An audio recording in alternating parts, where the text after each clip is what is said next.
पुजारी जी, यहाँ का इतिहास बताते हैं कि बहुत पुराना और बहुत लंबा इतिहास है, लेकिन विश्व भर से लोग आते हैं। उनके मन में ये रहता है कि इतिहास क्या है कि बालाजी यहाँ पर आए किस तरह थे, उनका आने का जरिया क्या बना।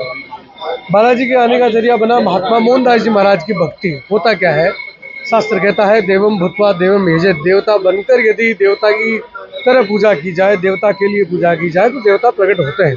तो महात्मा मोहनदास जी महाराज ब्रह्मचारी, हट्टे कट्टे शरीर के व्यक्ति, राम के नाम की धुन लगाई हुई।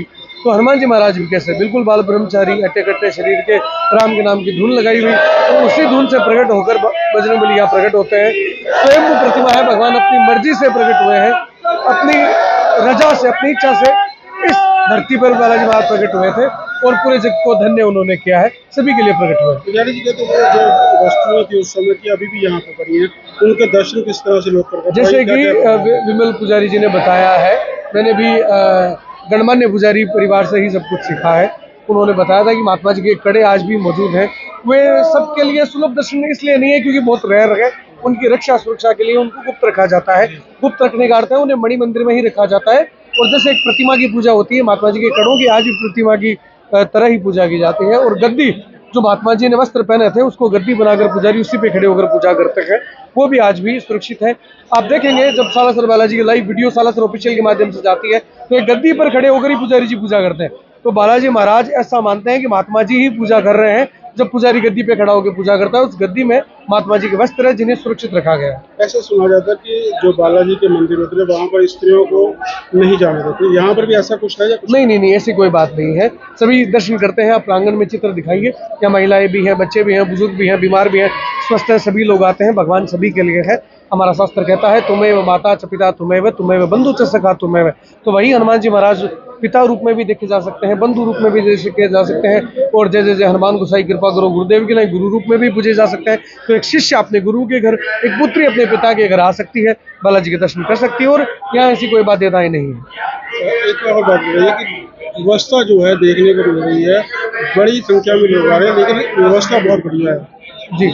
ये व्यवस्था, बालाजी महाराज विश्व के सम्राट नाम से जाने जाते हैं, दुनिया के राजा हैं। तो अपने भक्तों को प्रजा की तरह पुत्रवत पालन करने के लिए उनकी कृपा से ही सारी व्यवस्था है। कहने का अर्थ है कि सालासर बालाजी मंदिर कमेटी जो है, हनुमान सेवा समिति जो है, दोनों ये कमेटियां मिलकर सारी व्यवस्थाएं करती हैं। आम पब्लिक के लिए हमने वुडन फ्लोर की व्यवस्था कर रखी है। भाई गर्मी होगी पैर नहीं चलेंगे, ठंड होगी तो ठंड नहीं लगेगी, शीत से बचा होगा। गर्मी में ऐसी डक्टिंग लगा रखी है, पानी बांटते हैं। कई बार जूस और बिस्किट बहुत मेला होने पर बांटे जाते हैं। महिलाओं के लिए, छोटे बच्चों के लिए ब्रेस्ट फीडिंग के लिए अलग रूम बना रखे हैं। नाना प्रकार के शौचालयों की व्यवस्थाएं यहाँ कर रखी है जगह जगह पे। तो मंदिर कमेटी की तरफ से और हनुमान सेवा समिति की तरफ से ही दानदाताओं को प्रेरित करके ये सारी व्यवस्थाएं की जाती हैं ताकि आम पब्लिक को समस्याएं ना हो।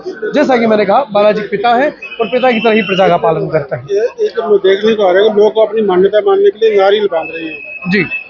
कई जगह पर, और देवियों में भी बांधते हैं, लेकिन इसको कब खोलना होता है, किस तरह से खोलना? नहीं, नारियल खोलना नहीं होता। आपको क्या पता इन 1000 नारियलों में से आपका नारियल कौन सा था? इस नारियल में किसी का बच्चा बंधा है, किसी की सगाई बंदी है, किसी की शादी बंदी है, किसी की नौकरी, किसी की फैक्ट्री बंदी है। दूसरे की अगर खोलोगे तो आपको दोष लगेगा। तो नारियल बांधो, वापिस से बहाओ मनोकामना पूर्ति के बाद, तब दूसरा नारियल चढ़ाओ और भगवान को धन्यवाद दो। और जो चढ़ावा आपको भगवान के लिए करना है, चढ़ाना है, नहीं दूसरी बार नारियल खोलना नहीं है। मनोकामना पूरी होगी तो एक नारियल चढ़ाया, भगवान को धन्यवाद दिया, आपने जो मनोकामना मांगी थी वो भगवान के सामने पूरी करो। जी।